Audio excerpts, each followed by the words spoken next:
it's not where you start, it's where you're going. It's not. All right? Now, that's Wesley and I, and now guess what we're doing? Those are 2 pieces of sugar cane. Anybody here eat sugar cane? Raise your hand. Fantastic. Well, now, here's something I want to check out. Donald Trump wrote a book with Robert Kiyosaki. I had Robert on the program earlier this year called I Want You to Be Rich.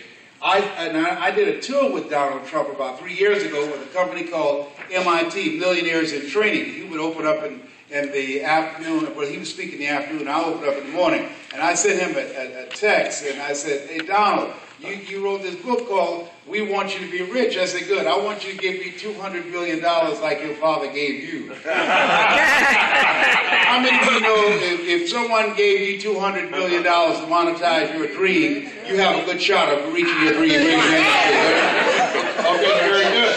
And so now, Donald had $200 million. All Wesley and I had 2 pieces of sugar cane. Now, y'all laugh if you want to, but we had an advantage. Whenever I say that, the room gets real quiet. What you talking about, Willis? Donald Trump was born with a silver spoon in his mouth. We only had 2 pieces of sugar cane. If you had a choice between eating a silver spoon or eating 2 pieces of sugar cane, which one would you eat? I told you that's what we talk about. Let's go next, please. And so, I don't know, what is your story? My story, I tell a story about how I became a disc jockey. How many of you have overcame some circumstance in your life? Raise your hands, please.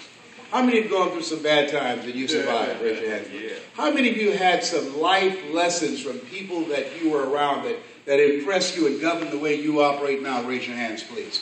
How many of you made some mistakes in your life? How many, like me, have a period in your life you were temporarily insane? Raise your hand.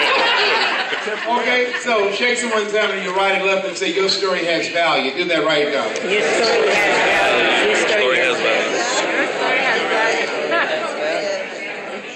Pudding, but everybody, I want you to point at me right now. Point at me right now. Say, Les Brown. Les Brown. Whatever you have done. Whatever you have done. You can do it. If you can do it. I can do it. I can do it. How many of you believe that? Raise your hand. All right, good. Let's have some fun. How many like to have fun? Raise your hand. Oh, yeah. Well, I enjoy having fun doing what I love to do. And so I had this friend who said to me, Les, you can do more than just show up and get a paycheck. I was a disc jockey. Mike Williams, he changed my life. I want you to think about somebody who spoke to you and changed your life. And he gave me a larger vision of myself. I went from just seeing myself as a disc jockey to beginning to present concerts. And I used to book entertainers that came to town. The OJs and the Temptations and the Four Tops. And then these little young guys came over to Columbus, Ohio from Indiana. And at that time, no one knew what these guys were going to become.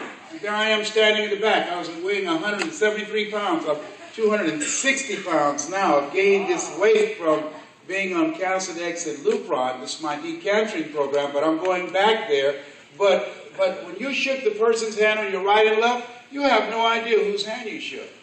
You have no idea who that person is going to become. And they don't know. When I look at my life, when I was there, I had no idea that I was going to be this person that you see up here right now. You have something special. You have greatness within you.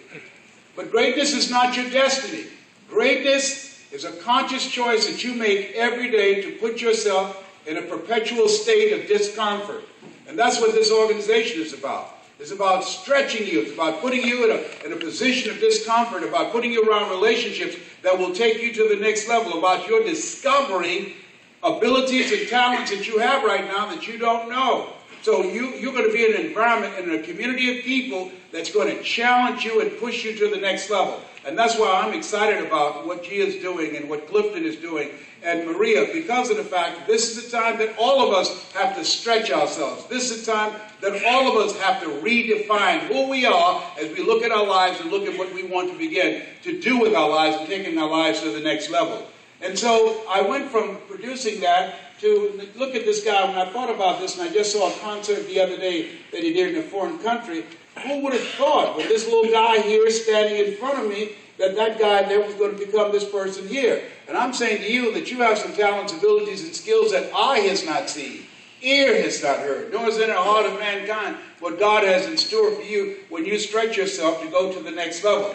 And so when I look at my life, I left radio and I became a state legislator. You can see my confidence, my whole energy. I'm a totally different person. I was elected to the Ohio legislature from the 29th House District. I passed 14 bills my first term. Had no idea as a disc jockey and as a community activist that I had the ability to go to a whole different arena to begin to redefine myself, going from Les Brown LB Triple P Les Brown Your Plata playing Papa to becoming a state legislator and introducing bills that affect the quality of people's lives.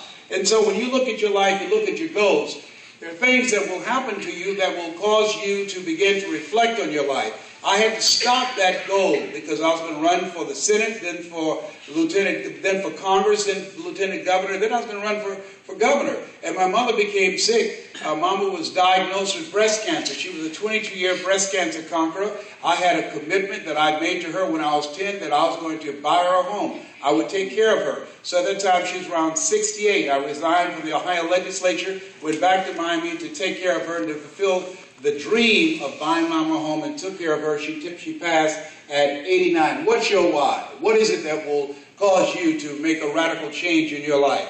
I walked away from everything that I had accumulated in Columbus, Ohio, and started all over again from scratch. My brothers and sisters said, "You are a fool, Leslie.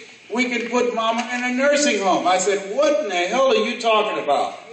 She cleaned our behinds. She didn't clean their behinds." I just couldn't understand. Here's one woman who raised 7 children who couldn't raise themselves, and 7 grown people couldn't take care of one woman. Right. Come on, I said, we can do this. And so I resigned from the Ohio legislature and started all over again.